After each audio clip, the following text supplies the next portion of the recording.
The secret behind secret societies. Obviously, the secret behind secret societies is a secret that people don't want to spread abroad. And this particular topic is so serious that I will venture rather to say nothing, very little. But I'd rather let history and the quotes speak for themselves. So it might become tedious to see quote after quote after quote, but the fact of the matter is, then it's not me saying it, it's historic facts being put before you, and then you decide for yourself whether the picture makes sense or whether it doesn't make sense.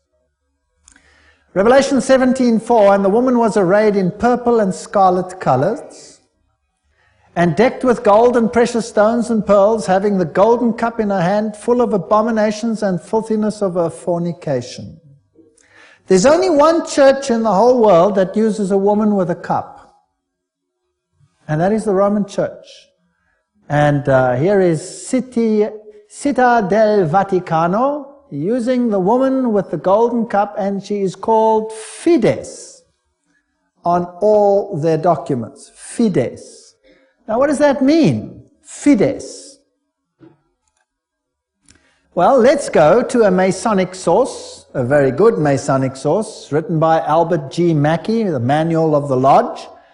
Albert Mackey was a 33-degree Freemason. It'll become clear as we go through the lectures what this means. And he says, the right hand has in all ages been deemed an emblem of fidelity, and our ancient brethren worshipped deity under the name of Fides, or fidelity, which was sometimes represented by two right hands joined, and sometimes by two human figures holding each other by the right hand. Numa was the first who erected the altar to Fides, under which the name, the goddess of oaths and honesty, was worshipped. So it means honesty and fidelity, but it is also an image of a female deity.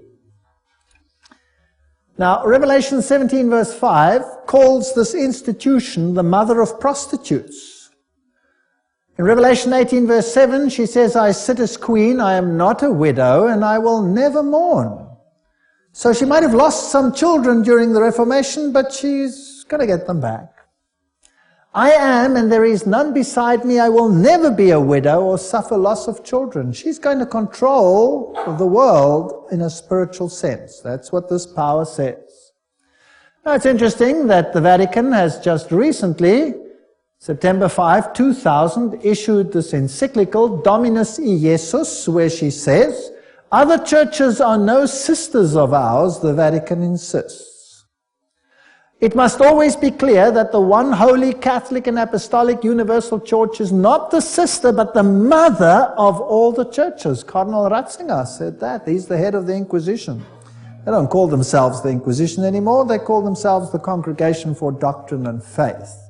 But it's the same thing. It's even in the same building. Now, she is not the mother, she is not the sister, but the mother of all the churches. That means all the other churches are subject to her, right or wrong. That's what she says. Now in Revelation 13 verse 1 and 2, speaking about the same power, it says, and the dragon gave him his power and his seat and great authority. Now that's a very, wow, statement. The dragon gave him the power. In other words, this power comes from another source. Now, doesn't Catholicism preach Christianity? Yes, it does. Doesn't it preach Jesus Christ as the Savior of the world? Yes, it does. But it also preaches mediation through other mechanisms and through the church. Now, it is interesting that in secret societies there are always two doctrines. One for the initiated and one for the goyim, the uninitiated. And the Knights Templars had two doctrines. The one was the inside esoteric occult doctrine, and the other one was the exoteric, the one to the outside, and that was Catholicism. So the masses received a religion which the insiders turned on its head. Amongst occult insiders, Lucifer is the true Son of God. Jesus is a second son who was defeated by the first one who had been thrown out. So Lucifer is the true luminary, the victor in the battle, and will be the one who will be worshipped at the end of time. That is occult doctrine. That's always been the doctrine of the Kabbalah, the Kabbalist doctrine, and it has been the doctrine of Gnosticism. But of course, it's not what the Bible teaches, but then Catholicism doesn't teach what the Bible teaches either. Revelation 17, verses 12 to 14, talks about 10 horns you saw are 10 kings who have not yet received a kingdom, but who for 1 hour will receive authority as kings along with the beast. They have one purpose and will give their power and authority to the beast. And they will make war against the Lamb, but the Lamb will overcome them because he's Lord of lords and King of kings, and with him will be his called, chosen and faithful followers. Now we're going to deal with the whole chapter of Revelation 17 at a later stage. But the kings of the world, here represented by these 10, will give their power to the system, just like in the Middle Ages, and enforce the doctrines on an entire world. Very interesting. This will be this beast from the bottomless pit. Now, Gary H. Carr, in his work En route to global occupation, puts it this way. He says there were the ancient mystery religions which come from Babylon, and they were pantheistic, of course, which means God is in nature, God is in everything, which in effect makes us God then too. This was inculcated in Kabbalism, was taken over in the Christian era, in what is called Gnosticism. And the Knights Templars were the inner secret core that had the ancient knowledge of the mystics. This was carried further through Rosicrucianism, Freemasonry and the Illuminati, which according to Gary Carr controls Marxism, American European secret societies and political societies, international banking, and the World Council of Churches. Now that sounds very strange. Is the World Council of Churches controlled by Freemasonry? We'll have to look into that in some detail. Then of course you have the entire New Age movement, the Theosophical societies, the many cults, and all these things are all controlled by this mechanism to make null and void the doctrine of salvation in Christ alone. That will be the final battle. And in order to achieve this, this woman has concealed herself and has hid herself in a garb of Christianity, and people receive the Goyim doctrine and do not know what the inner core doctrine is. That is quite something. Well, if we look at 1 Chronicles 16 verse 26, for all the gods of the people are idols, but the Lord made the heavens, tells us that idolatry is quite something that's rife on the earth. And Nimrod, the Lord of heaven, Tammuz, the pagan Messiah, and Semiramis, the Queen of heaven, these find their origin in Babylon. And if you go through all the religions that were propagated in Lebanon, Phoenicia, Babylon, Assyria, Greece, Rome, Egypt, India, China, Mexico, Scandinavia, you have only this same picture under different names. Baal, Tammuz, Ashtoreth, El, Bacchus, Astarte, Belus, Tammuz, Rhea, Ishtar, Ninus, Hercules, Beltus, etc., etc. In Egypt, Ra, Osiris or Horus, Isis, Hathor, India, Vishnu, Krishna, Isi or Devaki, and so on and so on. Now, Romanism, the Roman Church, has taken this Trinity and made it Father, Mother, Child, which means that they must elevate the female to the point of deity. And we'll see how they did that and how they are doing that with the sanction of the Pope. So the true Trinity and the Roman Catholic Trinity are two different things.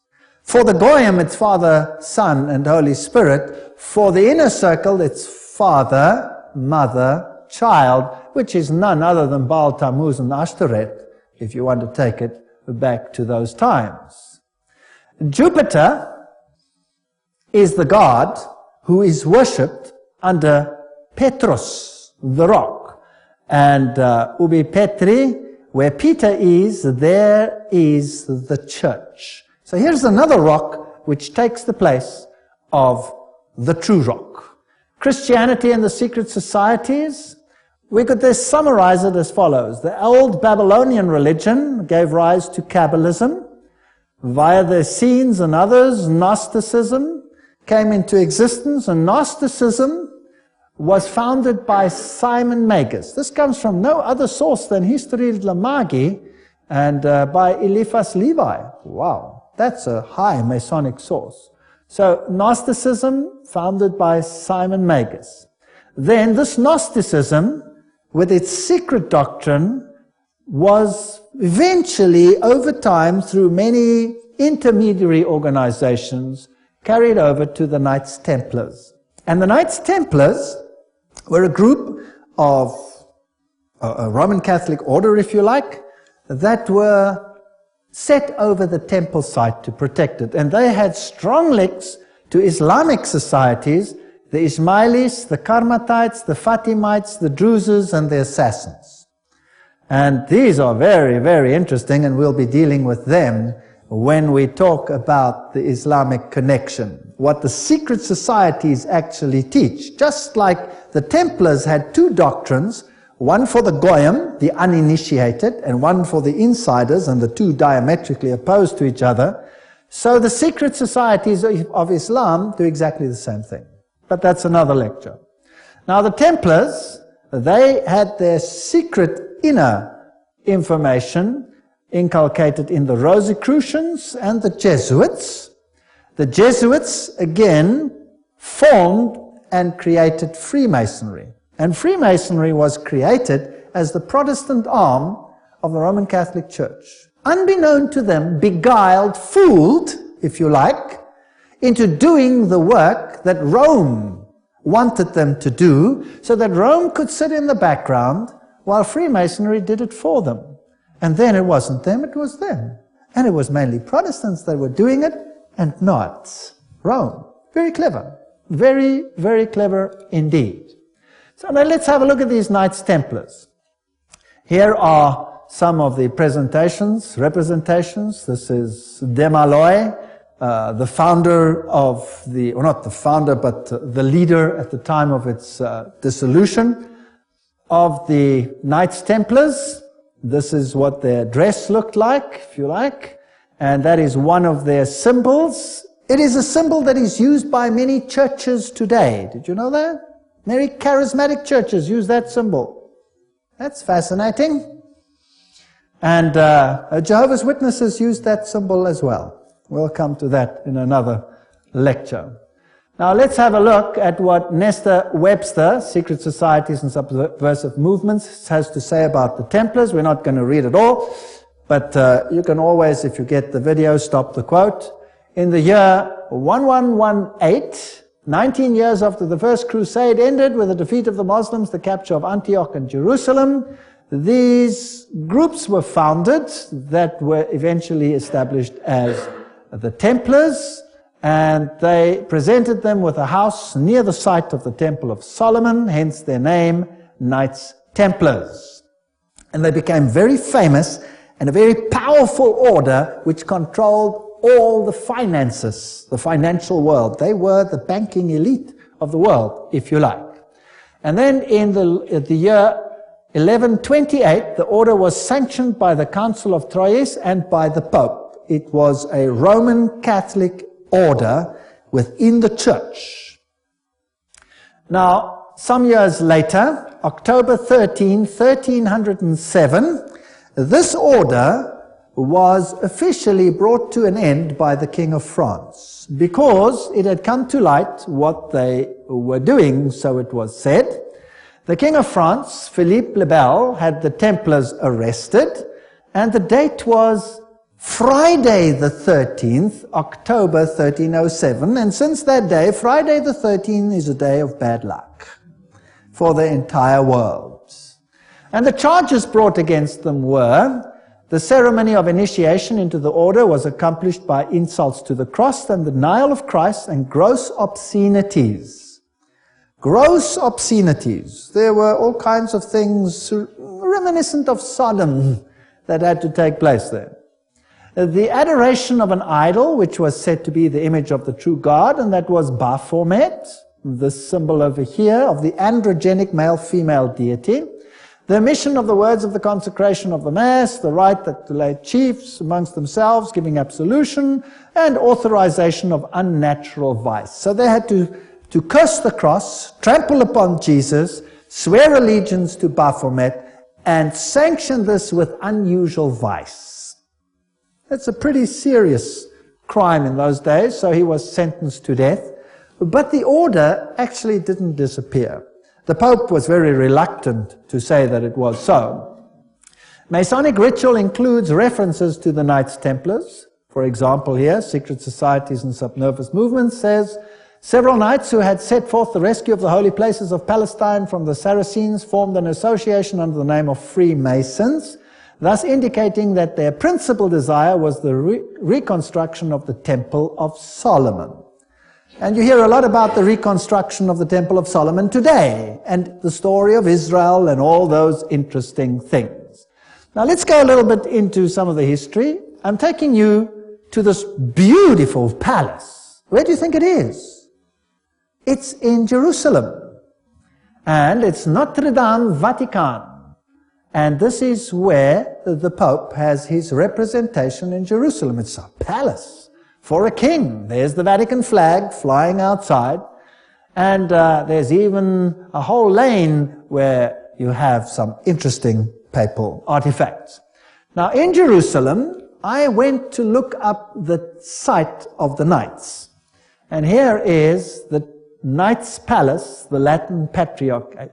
This is where the Knights Templars originally had a site, and the Knights of the Papacy now control this area. This is their symbol that they use.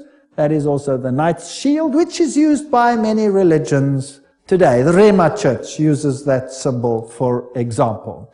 These are the eternal warriors. That is the symbol that they use. There they kiss the Pope or the Patriarch's ring. They are knighted just like knights, and they knight highly prominent bankers and individuals such as that.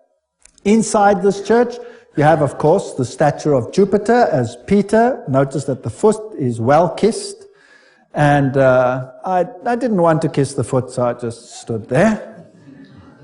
And it is a very important church because both Pope Paul VI and Pope John Paul II visited this church, which is, of course, highly symbolic, and there are the plaques. And the Latin Patriarch, the Knights Palace. If you go inside, there's this interesting altar. And as you look at the altar, you'll see certain figures over here. This one over here is very interesting. Let me get it a little bit closer. And what do you see? You see the double-headed eagle, which is also the symbol that is used in Freemasonry. So there it is on the altar of the Knights. And what is there on this side? Two swords held like a compass. Fascinating. So there are many, many Masonic figures in here. The tail feathers and the feathers of the eagle, very reminiscent of what you have, for example, on the back of the dollar, and all those other interesting symbols of the circle with the triangle and the sun around it. And the inheritor of the Templar nuance are the Jesuits. Now the Jesuits, of course, are the ones who behind the scenes control many things. They were founded on the 15th of August, 1534 by Ignatius Loyola and were sanctioned by the Pope on the 27th of September, 1540. So they were created, as it were, to stand against the Reformation. They were designed to destroy the Reformation. Loyola wanted the order to be champions of Catholic unity, and of course submission to Christ's vicar, the Pope, was absolutely essential. Here you have the institution of Loyola's organization by the Pope on this particular day, and there are some interesting analogies which we will find here. Here, for example, there is considerable analogy between Masonic and Jesuitic degrees. And the Jesuits also tread down the shoe and bear the knee because Ignatius Loyola thus presented himself at Rome and asked for the confirmation of the order. Now, everything I say has a quote attached to it, so don't say I said it. And if anybody wants to get angry about anything that is said, then phone the people that said it and be angry with them. Okay? So this is what they did, and this is what Freemasonry does. So there you have your nice little link. Now, who existed first? Freemasons or the Jesuits? The Jesuits existed first, of course. They were to obey as a corpse, perite, a cadaver. The reconstitutions repeat 500 times that one must see Christ in the person of the general, and even if God gave you a dog, you must obey him as though he were Jesus Christ himself. Loyola's statue in a Jesuit retreat, Loyola in vision, the Society of Jesus constituted in the Chapel Notre-Dame, Notre-Dame, 1534, now the Chapel of the Sacred Heart in Paris. Many occult incrustations. And this is the famous Jesuit oath that each Jesuit makes when he becomes a Jesuit. Now, it will tell us something about the character of the Jesuits. There it says, I, and he fills in his name, in the presence of God and all the saints and all these things, swear that His Holiness the Pope is Christ's vice-regent and is the true and only head of the Catholic Universal Church, etc. It also says here, that this power was given by the Savior, Jesus Christ. He has power to dispose heretical kings, princes, states, commonwealths, governments, all being illegal without his sacred confirmation, and that they may safely be destroyed. So a Jesuit swears that if a government is not subject to Rome, it can be what? Destroyed. I further declare that I will help and assist and advise all or any of His Holiness's agents, wherever I shall be, and do my utmost to extirpate the heretical Protestant or liberal doctrines. Liberal doctrines are doctrines where you decide what you believe. You take the liberty of making your own choice rather than allowing the Pope to do it for you. And that will be destroyed, and all their pretended powers. And that it doesn't matter where you send me in the world, I will obey. And I promise that I will have no opinion of my own. I will obey like a corpse. And I will make war, secretly or openly, against all heretics, Protestants and liberals, as I am directed to do, to extirpate and exterminate them from the face of the whole earth. I will spare neither sex, age, nor condition, and I will hang, waste, boil, flay, strangle, bury alive these infamous heretics, rip up the stomachs and wombs of their women, crush their infants' heads against the wall in order to annihilate forever their execrable race. That's quite a nice Christian promise, would you agree? Very Christian promise. Did they do it? Well, the Waldenses, they smashed the children's heads against the rocks to make the parents rescind. In the Ottoman Empire, that's an interesting story, in Serbia and in all those East Bloc countries where they occupied, they took the children, threw them in the air, and caught them on the ends of their bayonets. They were nice people. Now you will say, that was Islam, that wasn't Jesuits? Well, debatable. We'll talk about it another time. And if I cannot do it openly, I will do it secretly. So that is what a Jesuit swears. This is the famous Pontifical Gregorian University in Rome, the most prestigious Catholic university in the world. The Jesuits, in all their enclaves, have their figures in caves. Now, in paganism, all the deities come out of the cave, and they have the letters IHS, which actually stand for Isis, Horus, Set, which is the Egyptian Trinity.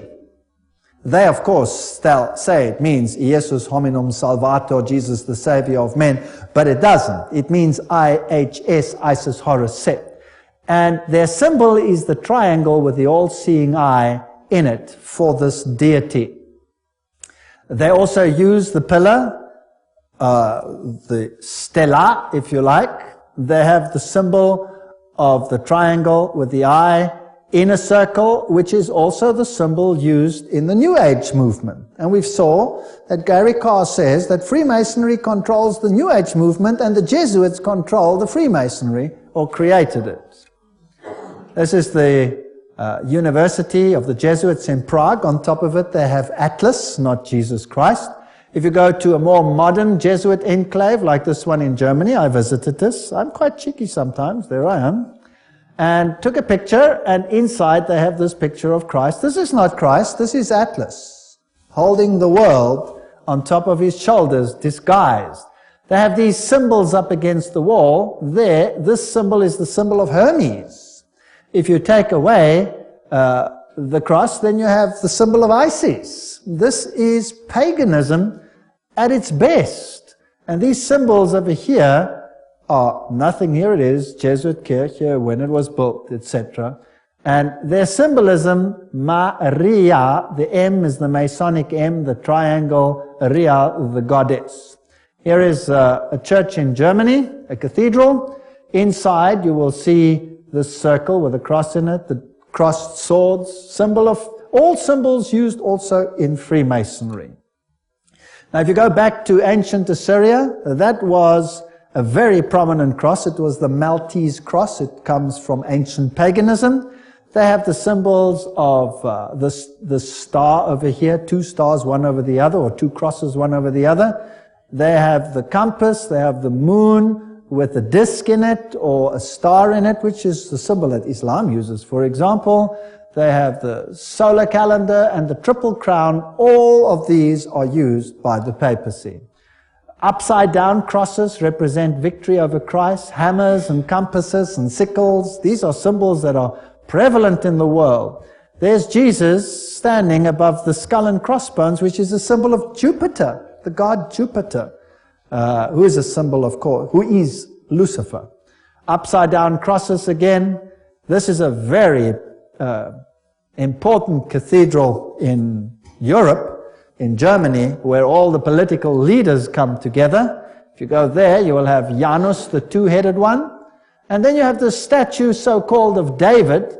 But of course it isn't David, it is the god Pan, because he has a pan flute in his hand. And David didn't play a pan flute. So I went to look for the dark side of Pan, because there's a light side and a dark side. And I found him, there he is, the hoofed one in the same cathedral. So they hide their occult symbolism. If you enter into the hallway, you find this over here. This is the god Anubis. It's got nothing to do with Christianity. There you have him as well. Plus you have the phoenix rising from the ashes. Plus you have the symbol of Jupiter and a whole host of other symbols over there. And in their side chapel, you have all the signs of the zodiac serving the various deities like Mars and Aquarius, etc. And the doorknob is a yin-yang. This has nothing to do with Christianity. They use the symbol of the compass and Jupiter and the PX symbol over there, which you will find in virtually every single Christian denomination upon the face of the earth. The phoenix rising from the ashes, the peacock, all symbols of Lucifer. Here you have the PX with a circle with a dot in it. And you say to yourself, but isn't that a symbol of Christianity? No, this is a symbol of Horus. This has got nothing to do with Christianity. They use pine cones. Let's ask Albert Mackey, 33-degree Freemason, to tell us what the symbol means. The point within the circle is an interesting and important symbol in Freemasonry. The symbol is really a beautiful but somewhat abstruse allusion to the old sun worship, and introduces us for the first time to that modification of it among the ancients, the worship of the phallus. So it's a pretty filthy symbol at that. It deals with male organs. Wow. So that comes from the horse's mouth. So that's what it means. Now what's the PX mean? Let's go to the best Masonic source in the world, Morals and Dogma, page 292. And in case you don't believe me, I photocopied it so that you can see it. There you can see the symbol. Can you see that? It is the staff of Osiris. This is straight from the horse's mouth. You can't get a better source than this. This is the highest Freemason who founded the Scottish Rite, 33 higher degrees, and was what he didn't found them, but he officiated over them. On the medal of Constantinople, in hoc signat eris, whatever the inscriptions, And then some other interesting things. So this is the staff of Osiris, and then he goes through the mystic Tau and the crosses and the stars of David, and then he uses this one as well. Interesting symbol.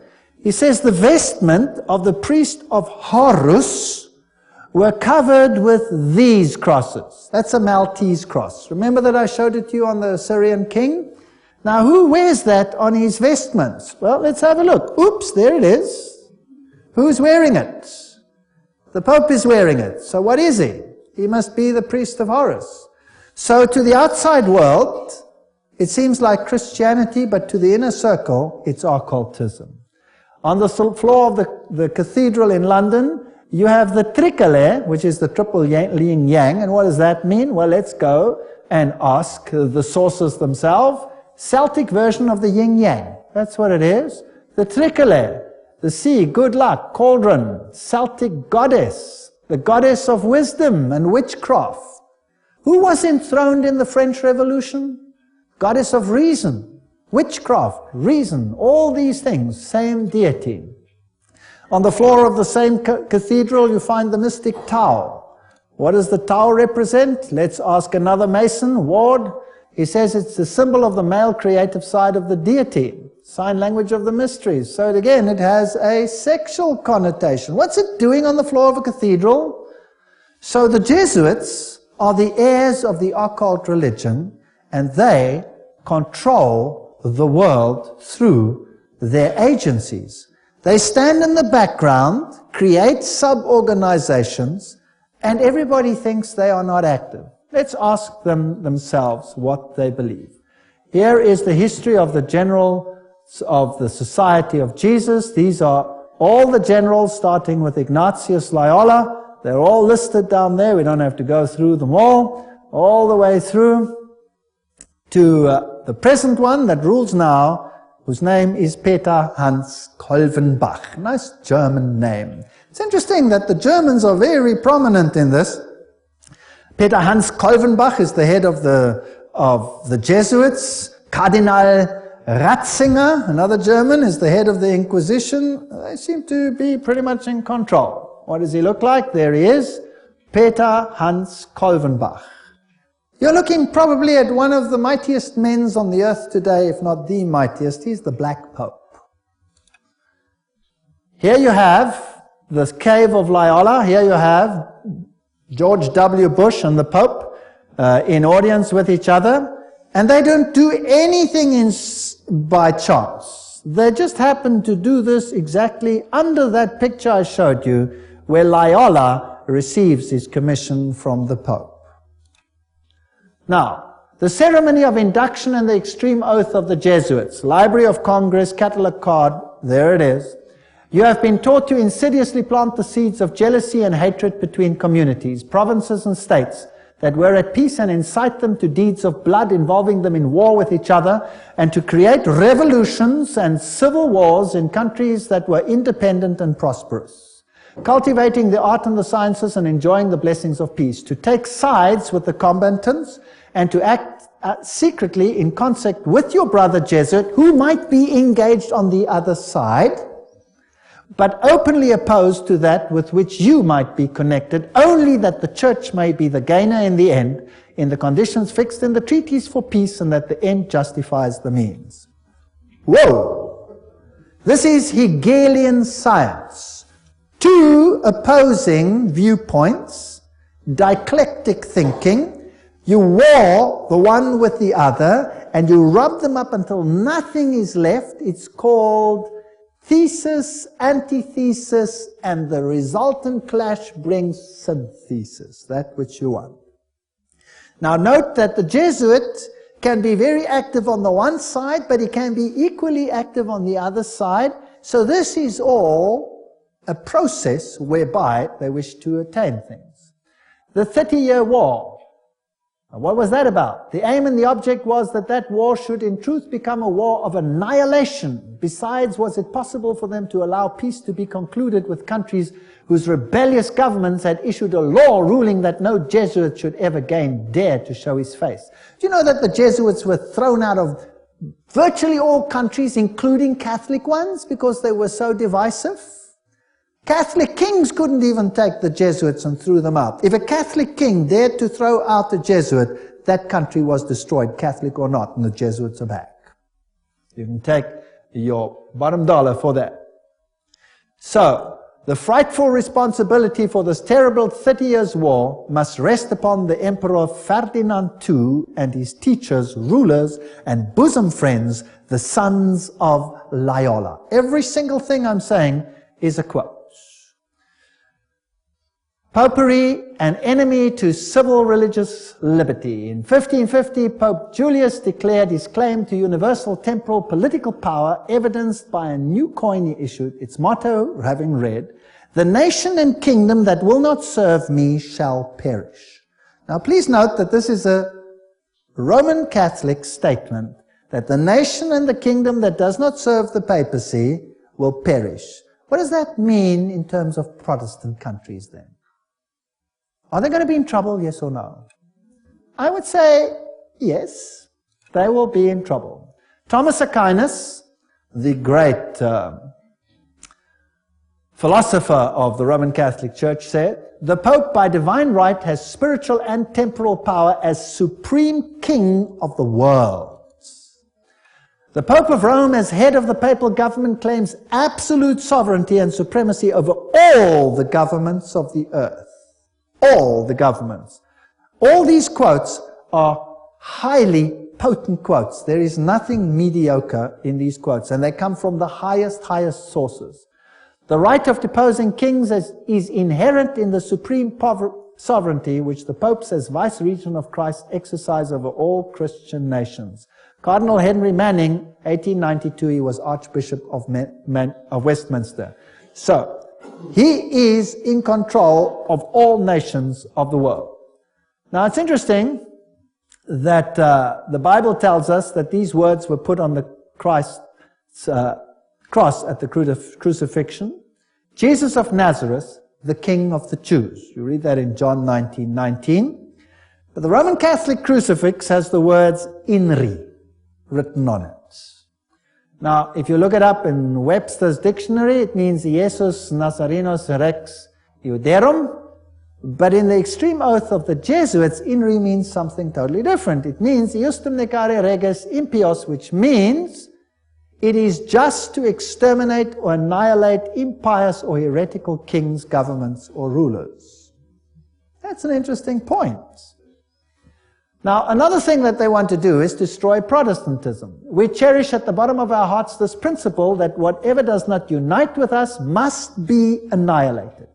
And we hold ourselves ready to make, as soon as we shall have the means, an energetic application of these principles. Protestantism is already wearing out and sinking to decay. Yes, we are destined to insult its last agonies. To march over its broken skeleton and scattered bones, oh, let us hasten this dissolution by our strong and united efforts. Then already, they wrote, Protestantism is becoming decomposed, and we are gaining men of note. This is extracts from The Secret Plan. Those are the worst of the Catholics, the Inquisitors, the Jesuits. They are simply the Romish army for the earthly sovereignty of the world in the future, with the Pontiff of Rome for emperor. Something like a universal serfdom with them as master is what is being planned. That's all they stand for. They don't even believe in God, perhaps, the brothers Karamazov. All these quotes. The general of the Jesuits insists on being master sovereign over sovereigns. Wherever the Jesuits are admitted, they will be master, cost what it may. The society is by nature dictatorial, and therefore it is the irreconcilable enemy of all constituted authority. 50 Years in the Church of Rome, written by Father Chenikin. Ignatius Loyola says himself, the power of the general will be so unlimited that should he deem it necessary for the honor of God, he shall even be able to send back, or in another direction, those who have come direct from the popes. So this is a powerful order. Friedrich von Hartenberg said, Never before in the course of the world's history has such a society appeared. The old Roman Senate itself did not lay schemes for world domination with greater certainty of success. They want world dominion, with the Pope enthroned as the universal ruler. The Roman Catholic Lafayette said, "It is my opinion that if the liberties of this country, the United States of America, are destroyed, it will be by the subtlety of the Roman Catholic Jesuit priests, for they are the most crafty, dangerous enemies to civil and religious liberty. They have instigated most of the wars of Europe." These are prominent people speaking. Morse, he's the founder of the Morse code, the inventor of the Morse code. He said, and who are these agents? They are for the most part Jesuits, an ecclesiastical order proverbial through the world for cunning, duplicity, and total want of moral principle, an order so skilled in all the arts of deception that even in Catholic countries, in Italy itself, it became intolerable and the people required its suppression. That's another prominent man. Archduke Maximal Francis said, "They have so constantly mixed themselves up in the court and state intrigues that they must in justice be reproached with striving after universal dominion." And we could go on and on and on. This is a very interesting one. This is Michelangelo Tamburni, 1720. This is the Jesuit of the general of the Jesuits, the general speaking to the Duke of Brancas. And he said the following: "See, my lord, from this room I govern not only Paris, but China. Not only China, but the whole world, without anyone knowing how 'tis managed." Interesting. This is what the Jesuits themselves had to say. The Pope's confessor has to be a Jesuit. And the Pope himself has to come to a Jesuit to confess. The Vatican Empire, everything I say is a quote. This here is Jean-Baptiste Janssen. He ruled from 1946 to 1964, and he looks like a charming gentleman, very cheerful. But nevertheless, you can see that this photograph was taken from the Saturday Evening Post, 1959, and this is what he is in command of. And now we will want to deal with these issues in the next session. He controls the following secret societies: the Sovereign Military Order of Malta. So he is in control of the Knights of Malta. The Scottish Rite Shrine of Freemasonry, the Order of the Illuminati, the Knights of Columbus, the Knights of the Ku Klux Klan, B'nai B'rith, the Nation of Islam and its private army called the Fruit of Islam, the Mafia Commission, Opus Dei, along with a host of lesser brotherhoods. So each one of those secret societies is controlled by the Jesuits. How do they control it? And what is their aim? And who is a member, for example, of the Knights of Malta? Who today is a member of the Knights of Columbus? Who is a member of B'nai B'rith? Who controls the Fruit of Islam? Who controls Opus Dei? Who controls Skull and Bones and all the other secret societies? And what is their agenda? That is what we have to find out. Remember that Rome wants to regain total dominion, and if they are the center of Templar theology, then they want to control the world for the dragon, not for Jesus Christ. The dragon gave them their power and their seat and great authority. This is scary. And this power must be in control in your country as well as in mine. But the good news is that Jesus foretold it. We read it in Revelation, and he says no matter how they confederate, no matter how they scheme, the kingdom is going to go to whom? It's going to go to Jesus. Jesus wins. So there's nothing to be afraid of, but I will show you these secret societies in the next session, and I will show you who the members are.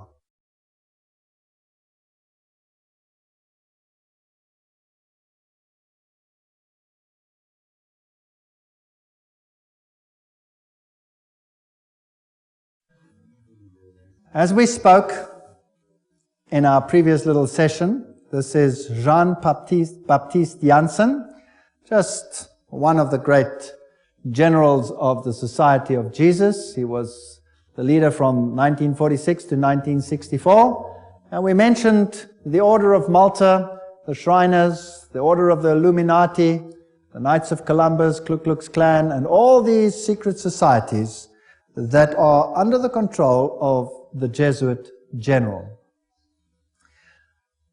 Persecution of the Catholic Church in Germany has been directed only against those elements which did not entirely submit to the ever-increasing centralization of authority in church and state. So sometimes it looks as if even the Catholics are suffering, but only those Catholic groups that are not totally submissive to this system will be subjugated. Some Catholic orders were actually opposed to the Jesuits. They were killed, they were wiped out. In the French Revolution, the Dominicans had taken over the Inquisition from the Jesuits. Boom, they were zapped. And the Jesuits took it back. Its objective was, and is still, to destroy the effects of the Reformation and to re-establish the Holy Roman Empire of the German nation. A greater Germany, in other words, must be made again the center of a revived Holy Roman Empire. Leo H. Lehman, 1942, an American historian, said that. Isn't it fascinating that the Russian president, or a Russian president, let me put it that way, and many political leaders have given the assurance that Germany will once again play a greater role in the new Europe today. Isn't it also fascinating that it was a Jesuit priest, Father Stempfler, and not Hitler, who wrote Mein Kampf? In fact, you can read it on Mein Kampf itself. Now, the SS used this symbol of the skull and crossbones. What was that a symbol of? Do you remember? It was the symbol of Jupiter, the god Jupiter, the god of death. It's also the symbol of Osiris, who was the god of death. Anubis is just another form of Osiris. He is the god of death. He's the god of the dead. But Jesus says, I am the God of the living. I am not the God of the dead. I'd rather serve the God of the living. The SS was organized by Himmler according to Jesuit order principles. The rules of service, spiritual exercises prescribed by Ignatius Loyola constituted a model which Himmler strove carefully to copy. Absolute obedience was the supreme rule. Every order had to be executed without comment. Every single statement is being read from a reputable source. Again, in that wonderful book, The Great Controversy, we get an idea of the Jesuits. Throughout Christendom, Protestantism was menaced by formidable foes. The first triumphs of the Reformation past, Rome summoned new forces hoping to accomplish its destruction. At this time, the order of the Jesuits was created. Notice what this quote says. The most cruel, unscrupulous, and powerful of all the champions of popery. Cut off from every earthly tie and human interest, dead to the claims of natural affection, reason and conscience, wholly silenced, they knew no rule, no tie, but that to their order, and no duty but to extend its power. We don't have to read the whole quote. But they made it their business to destroy Protestantism.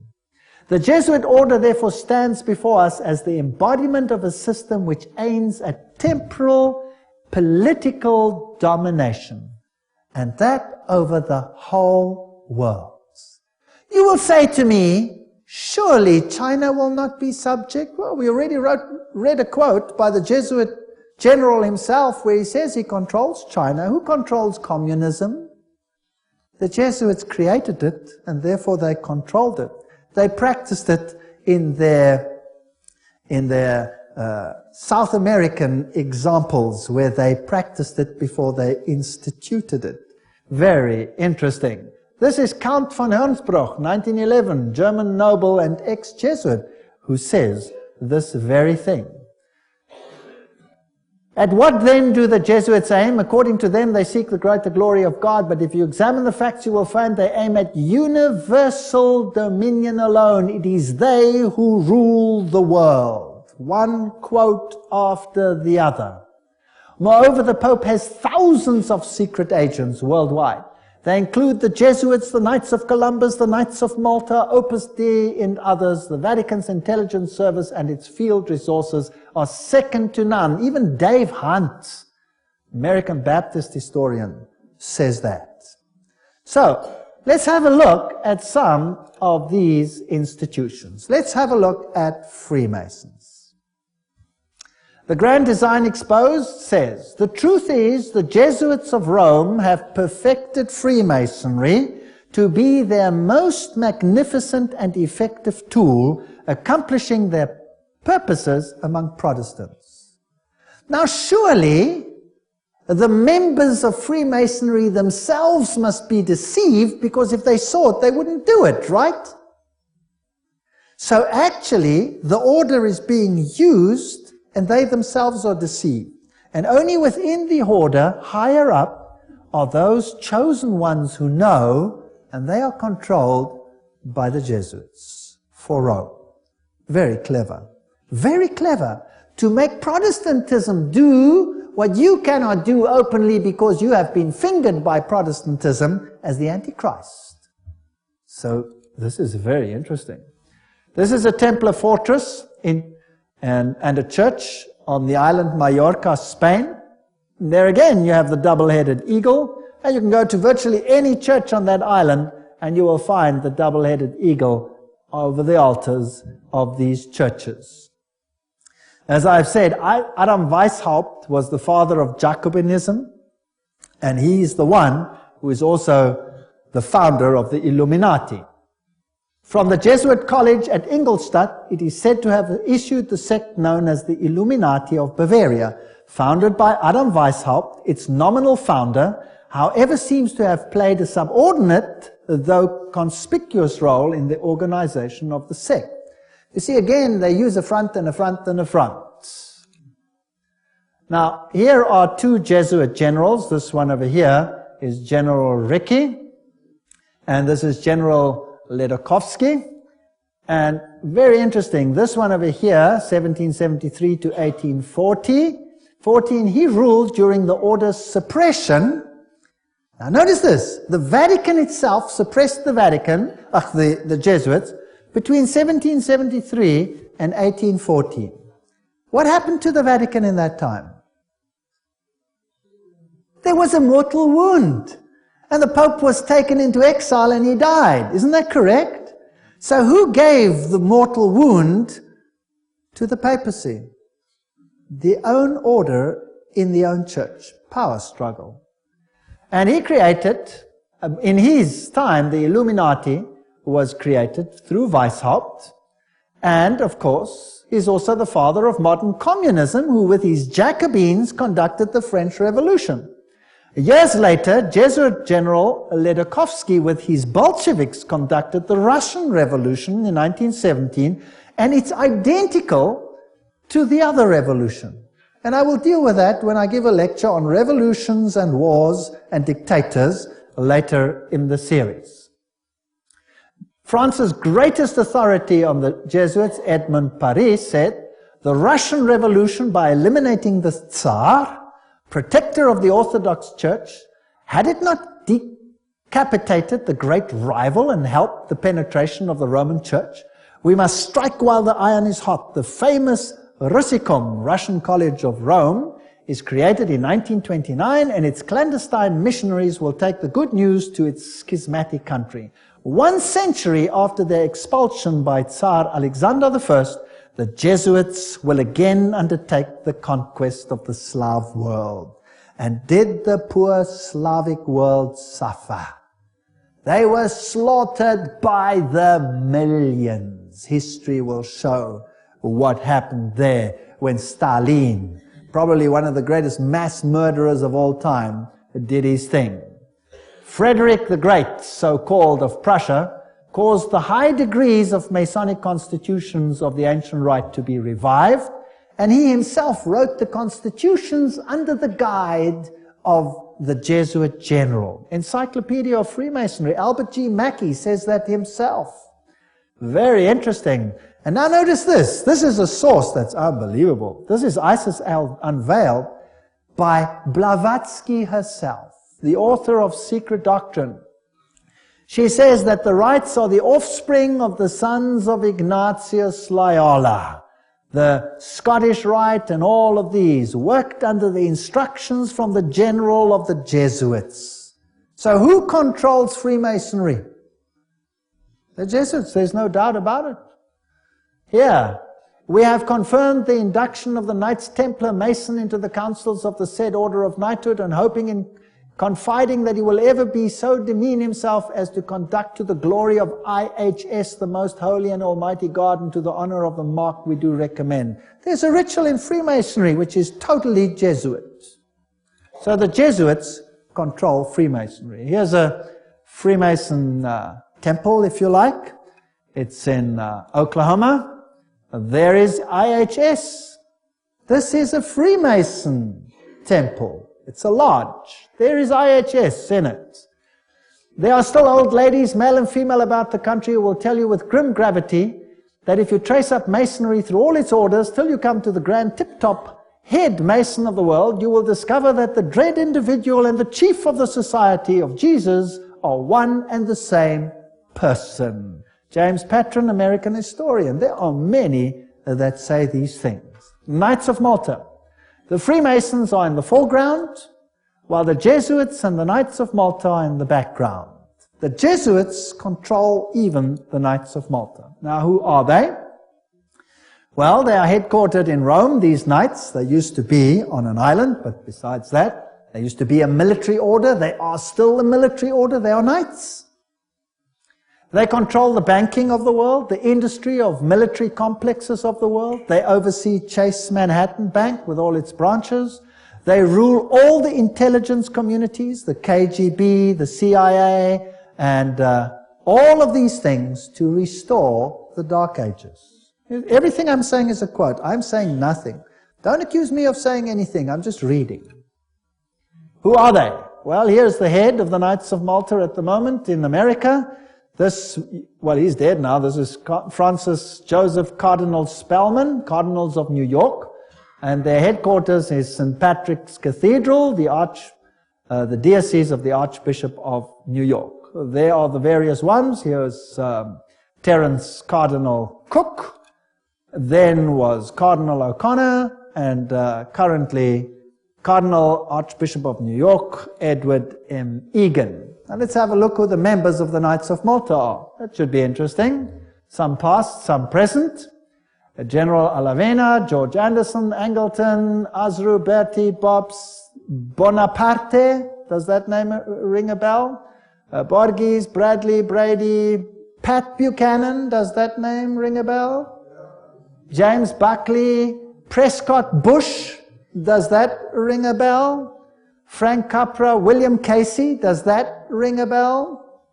CIA, Cisnero, Cooks, Coughlin, Loach, Giscard d'Estaing, does that ring a bell? President of France, Bill Donovan, Alan Dulles, Avery Dulles, Edward Egan, that's of course the Cardinal himself, Franz Egon, John Farrell, Flanagan, Flynn, Gelly, Galen, Gorman, Grace, General Alexander Haig, does that ring a bell? Otto von Habsburg, wow. Conrad Hilton, Heinrich Himmler, he was Knights of Malta. J. Edgar Hoover, FBI, CIA fame. Joseph Kennedy, Ted Kennedy, Larkin, Lehman, Lorenza, Luce, Henry Luce, founder of all the great magazines and Time magazine and all of them. Great publishing magnate, MacDonald, Manhattan, you name them, all of them, O'Neill, Otis, Franz von Papen, the legate who worked with Adolf Hitler, Perón, Rocco, the list goes on and on and on, Frank Shakespeare, Martin Shea, even Frank Sinatra was a Knight of Malta, for interest's sake. So there are prominent men who are Knights of Malta. Now what about the Knights of Columbus? The founder of the Knights of Columbus is Father Michael McGivney. He lived a very short time, then he died. He was very young. He died at the age of 38. There is their emblem, and this is their official home webpage. You can just take it straight off, and you can see something fascinating. What is that? Hello? Do you remember what it is? A little bundle of rods that you also found in the French Revolution, right there in the Manifest of Human Rights. What is it? Fasciae. And they've got a wreath around them. What does that mean? All power in one man.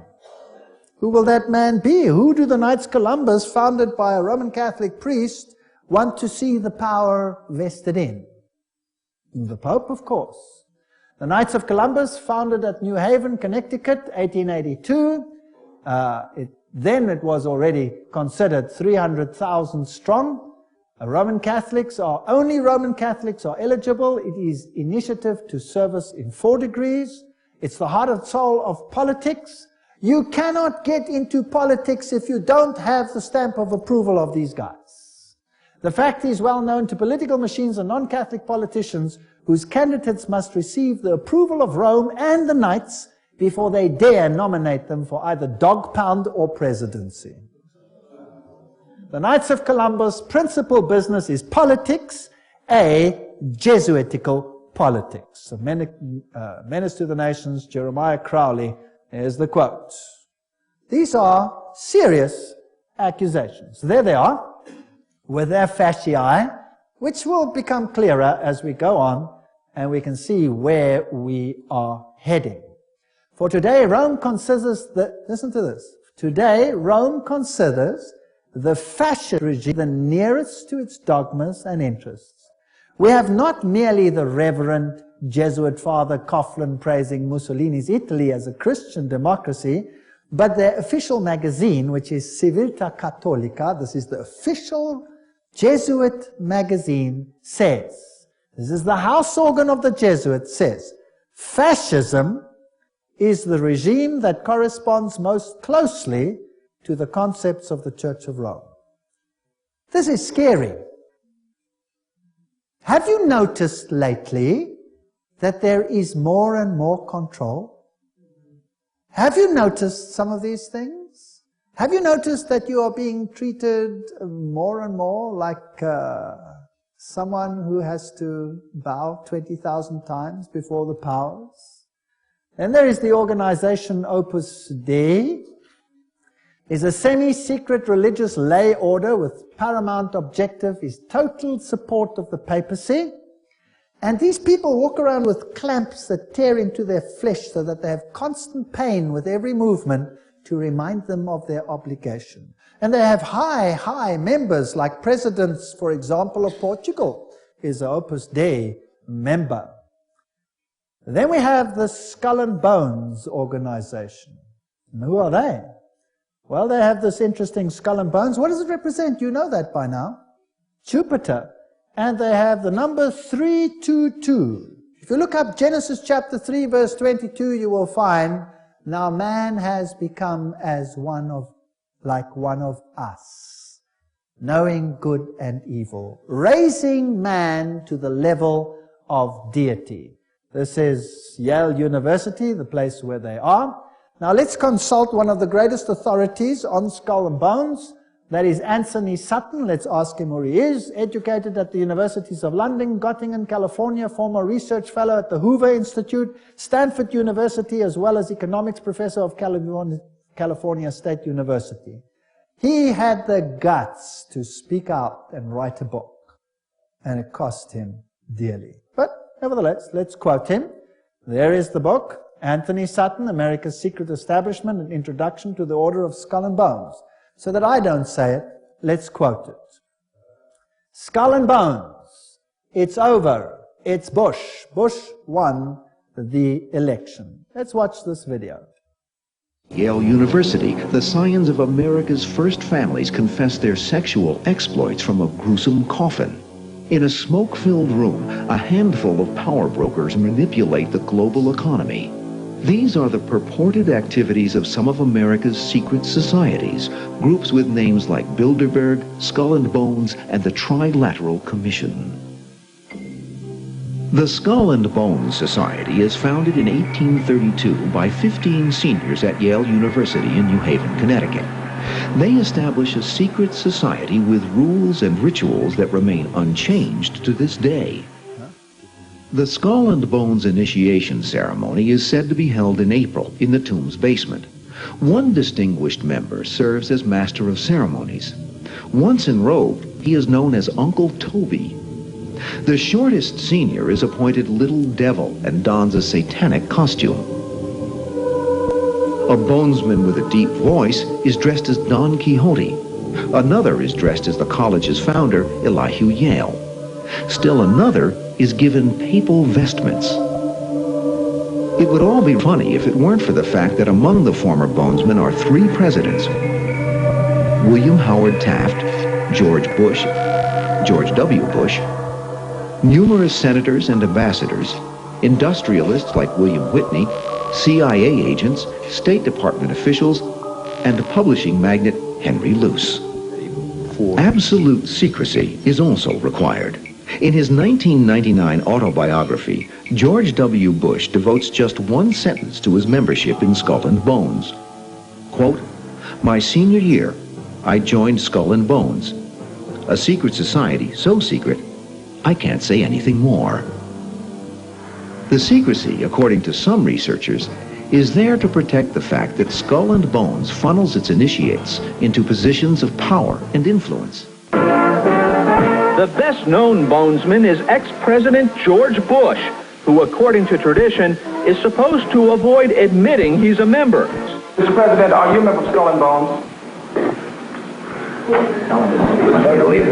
American Journal got a similar response when we recently asked George Bush Jr., the governor of Texas, about his membership. Does it still exist? I mean, the thing is so secret, I'm not even sure it still exists. Okay, so you'll see that George W. Bush is a member. They lie in a coffin. They bow down before a papal figure, swear allegiance. They do all kinds of weird sexual things in a coffin, which I'm not going to explain what they do here. It's pretty vile.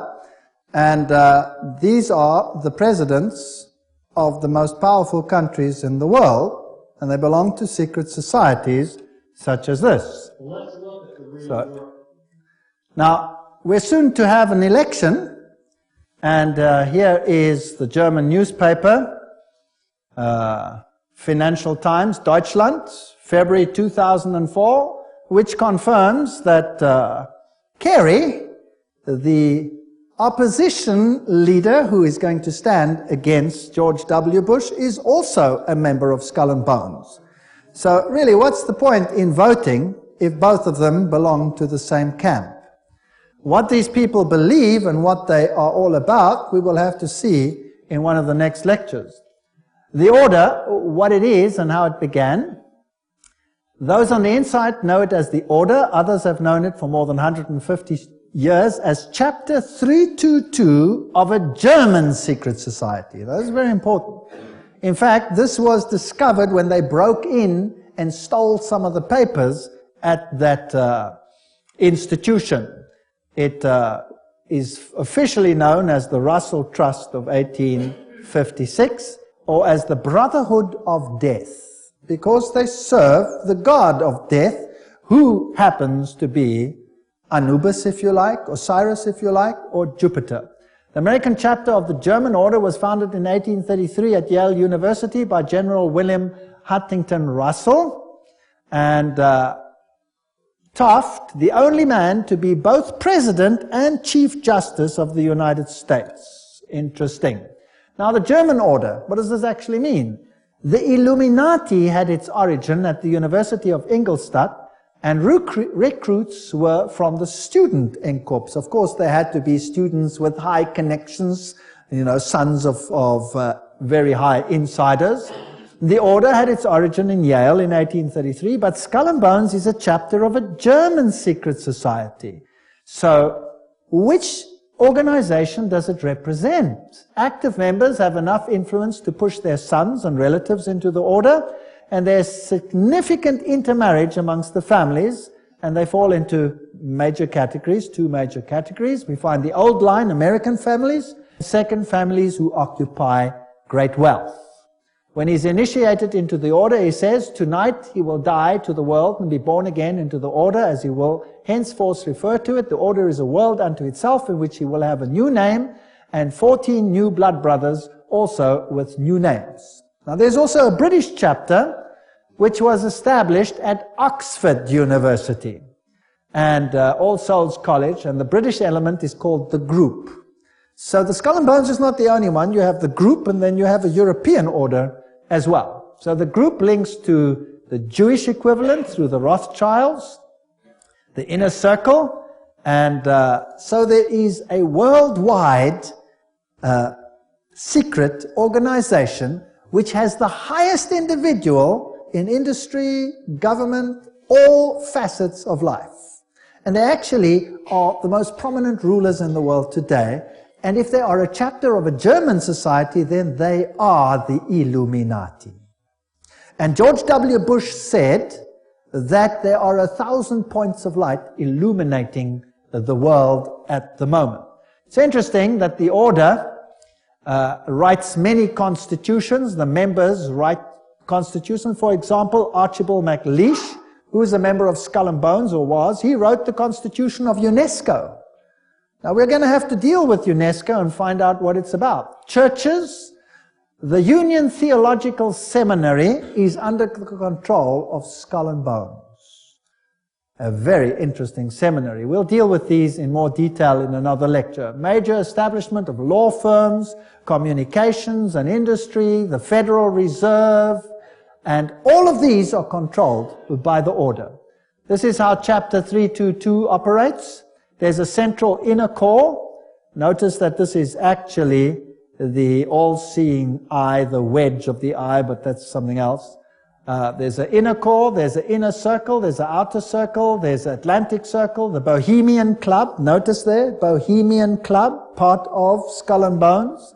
Pilgrim Society, Penumbra Order, Chapter 322 of the Order, the Trilateral Commission. That's how it's put together. You could basically put it this way: Council of Foreign Relations, United Nations, Bilderbergs, Club of Rome, Royal Institute of International Affairs, and the Trilateral Commission, with the Illuminati controlling everything on the inside, forming basically the Round Table. Now you saw that the Bohemian Club is part and parcel of the issue. Now what is this Bohemian Club? Well, here's the Bohemian Grove. The August 2, 1982 edition of Newsweek reported, this is just another quote, the world's most prestigious summer camp, the Bohemian Grove, is now in session 75 miles north of San Francisco. It's in a forest. It's a fortress. But strangely, even fortresses can be breached, and one enterprising journalist managed to sneak in. The fiercely guarded 2,007 acre retreat is the country's extension of San Francisco's all-male, ultra-exclusive Bohemian Club, to which every Republican president since Herbert Hoover have belonged. This is just a quote. This is the Bohemian Grove ceremony, which was photographed or videotaped, very darkly, of course, very secretly, by one journalist, which caused a major furor. Now you can see very little in this light, so I'll explain to you what's happening there. In this forest, the men appear naked. Naked. They have to walk around naked.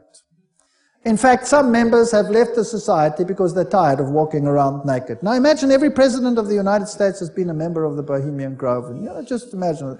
The priests are dressed in vestments, papal vestments, and they pay homage to an owl because the owl sees in darkness. It has illumination. They worship nature. They say, beauty surrounds us now and we worship her. This is nature, it's nature worship. And they honor the owl and bow down to it. This is paganism at its worst. There are other rituals which I do not want to talk about that happen between all these naked men. And if you read your Bibles, you will find that those who worshipped in the groves were called the perverted ones. They were people of high position and were amongst the highest of society. And periodically a good king came along and cleaned up, but then they always came back into power. This is nature worship, this is pan worship, this is Luciferian worship, and the presidents of the world are members. Let's look at the Bohemian Grove video. There's the papal vestment. Is in his leafy temple. Let all within the grove be reverent before him. Lift up your heads, O ye trees, and be ye lifted up, ye everlasting spires. For behold, here is Bohemia's shrine, and holy are the pillars of this house. There's the owl. For beauty is eternal, and we bow to beauty everlasting. For lasting happiness, return to one alone, and she surrounds you now. Great nature, refuge of the weary heart. We bow to one alone, great nature. She is ever faithful. Other friends may fail, so must ye come as children. Little children that believe nor ever doubt her beauty and her faith. Bohemians and priests, our funeral pyre awaits the corpse of care. Grace unto all mortal wisdom. Owl of Bohemia, we beseech thee, grant us thy counsel. Owl of Bohemia, grant us thy counsel.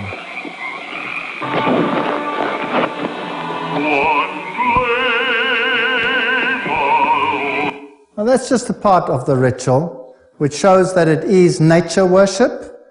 It is condemned in the Bible, and yet, who are the members? Let's continue. This is an article in Mother Jones, August 1981, volume 6, page 28, and reports who the prominent members were. For example, George P. Schultz, Stephen Batchel, Gerald Ford, Henry Kissinger, William Buckley. Can you imagine them all walking around naked, worshipping a stupid owl? I mean, that's so pathetic. Fred Hartley, Griffin, Haywood, Coors, Teller, Ronald Reagan, Clausen, George Bush, William French Smith, etc., etc., etc. It is pathetic.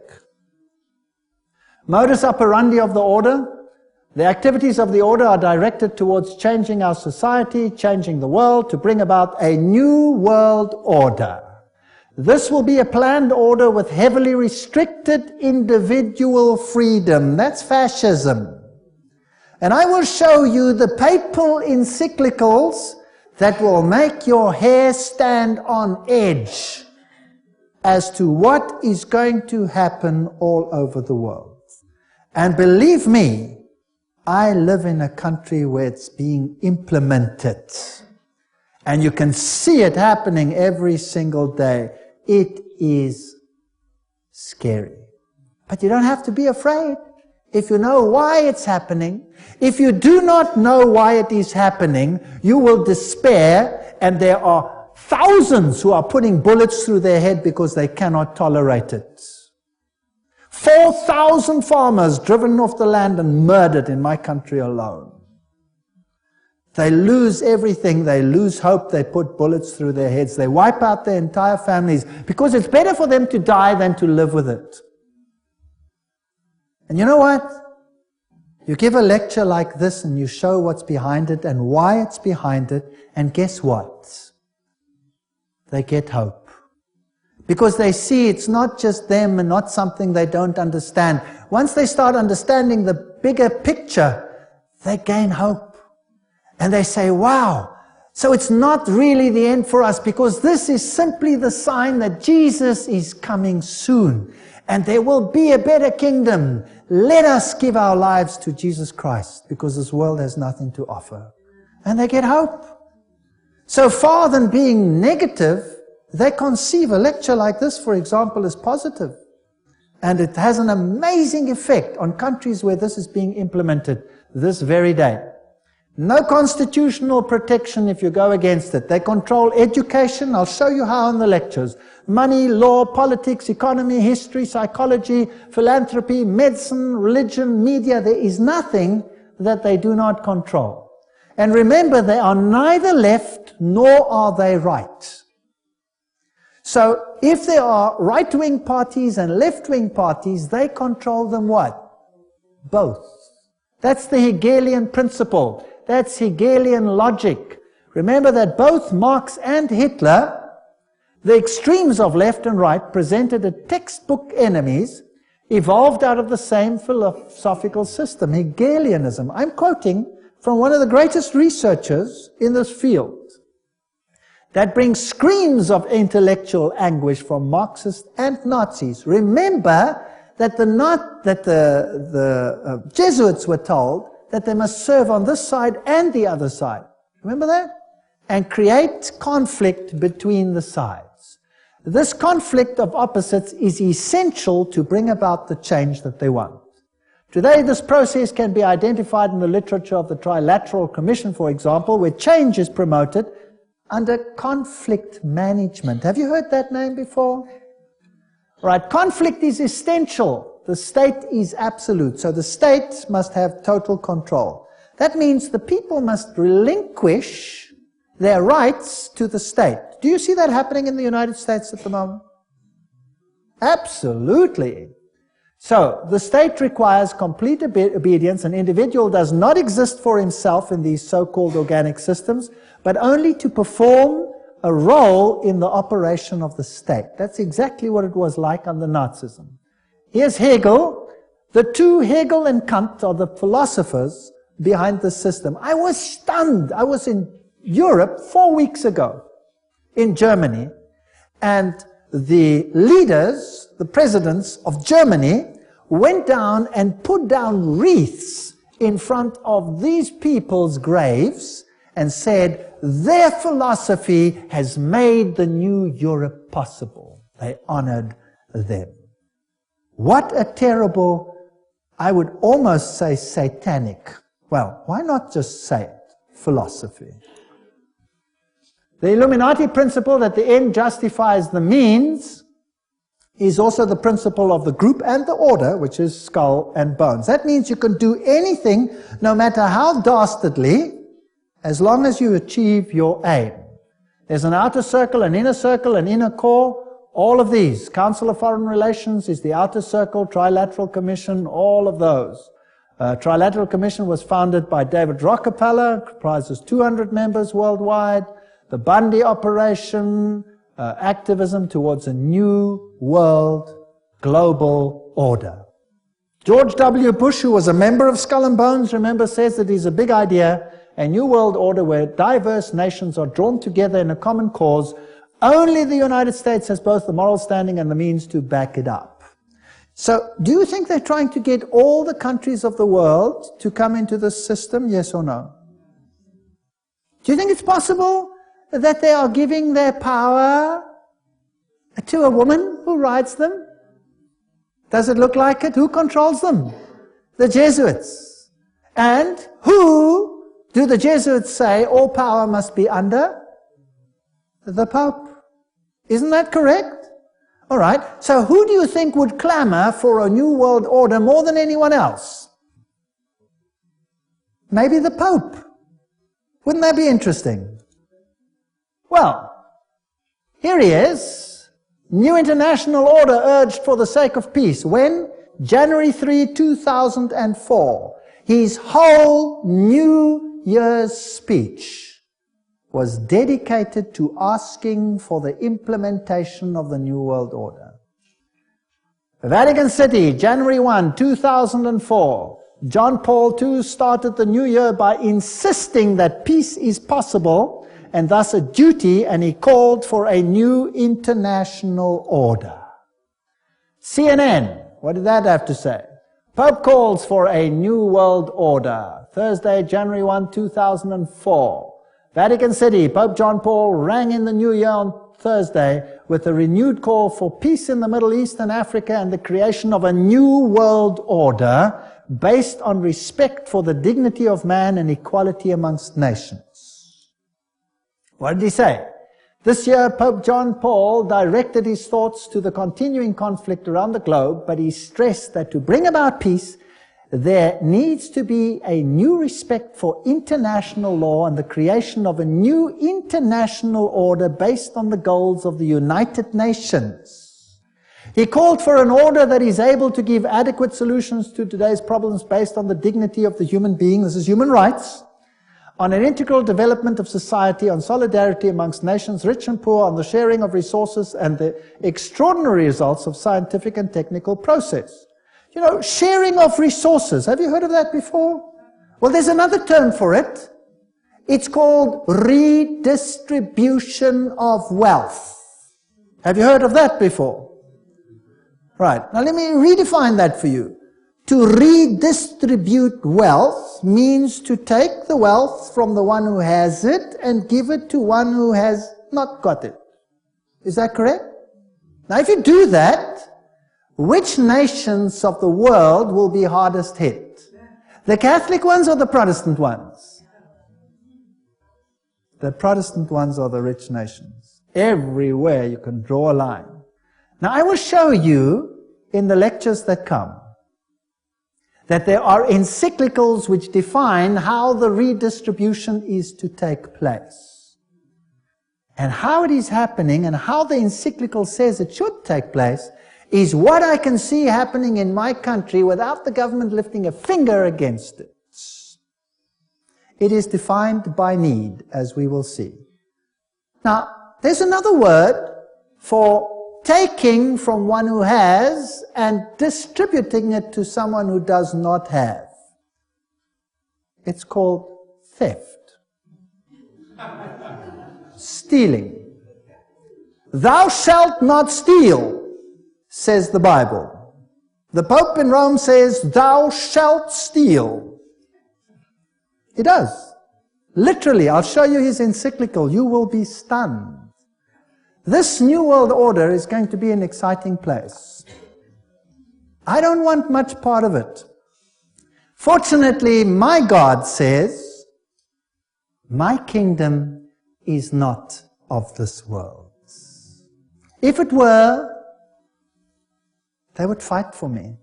But it is not of this world. My kingdom is up there. There where your treasure is, there your heart will be. I have managed, because I live where I live, to loosen myself from that which I own, because I know that it means nothing anymore.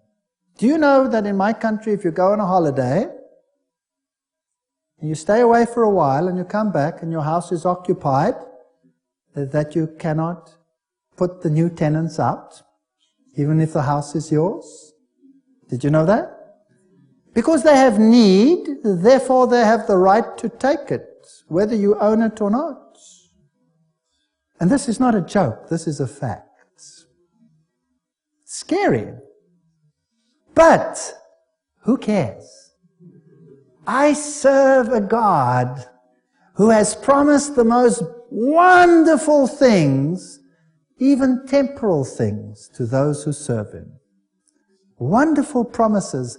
I go to prepare a place for you, and I will come again to take you where I am also. In my Father's house are many rooms. I go.